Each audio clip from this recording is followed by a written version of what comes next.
धार्मिक स्थळ, दररोज हजारो भाविकांची गर्दी.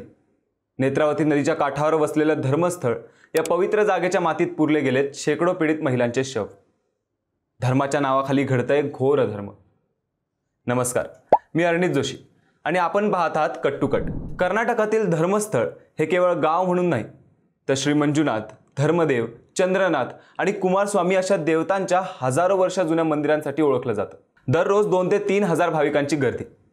मात्र या गर्दीच्या आड काय घडतंय याची कल्पना तिथल्या भाविकांना मुळीच नाही. 22 जून 2025 रोजी ॲडव्होकेट ओजस्वी गौडा आणि सचिन देशपांडे यांनी एका पत्राद्वारे कळवले की मंदिराच्या कर्मचाऱ्याने शव दफन केल्याचे ठिकाण सांगून स्वतःचा गुन्हा कबूल केलाय. हा व्यक्ती एक 48 वर्षाचा दलित पुरुष आहे. त्याच्या म्हणण्याप्रमाणे 1995 ते 2014 पर्यंत त्याला शेकडो शव दफन करण्यास भाग पाडले होते. त्याने सांगितलेल्या 13 जागांवर पोलिसांनी उत्खनन सुरू केलं. मात्र पहिल्या 5 जागांवर पोलिसांना काहीही सापडले नाही. 6व्या जागेवर 31 जुलैला 3 फूट खोलवर बिना कवटीचे मानवी हाड सापडले, पण फॉरेन्सिक रिपोर्टनुसार हे हाड पुरुषाचे आहे.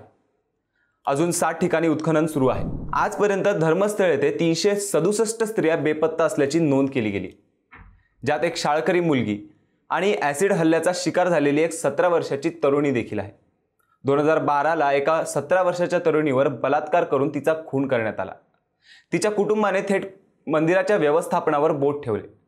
गुन्हा करणारा व्यक्ती मंदिराच्या नेतृत्वाशी संबंधित आहे असा थेट आरोप त्यांनी केला. पण हे खून होण्यामागचे कारण काय? नरबळी, काळा जादू की धर्माच्या नावाखाली सामूहिक शोषण होतंय? असे अनेक प्रश्न आहेत ज्याची उत्तरं अजूनही मिळाली नाहीत. 80च्या दशकापासून लैंगिक हिंसाचार, दफनविधी अशी गुन्हे तिथे घडताय. मात्र 2016 पर्यंत धर्मस्थळ ते पोलीस स्टेशनही नव्हते.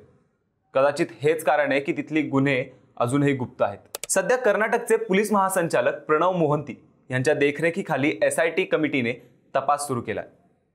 साक्षीदाराला मानवाधिकार कार्यकर्ते S बालन आणि माननीय मुख्यमंत्री सिद्धरामय्या यांच्या हस्ते सरकारी संरक्षण देण्यात आले. अशी जागा जिथे परमेश्वराची भक्ती केली जाते, तिथे स्त्रियांवर असे अत्याचार घडत असतील तर हा प्रश्न फक्त धर्मस्थळ पुरता मर्यादित राहत नाही, तर आपल्या समाजाच्या नैतिकतेवरती येतो.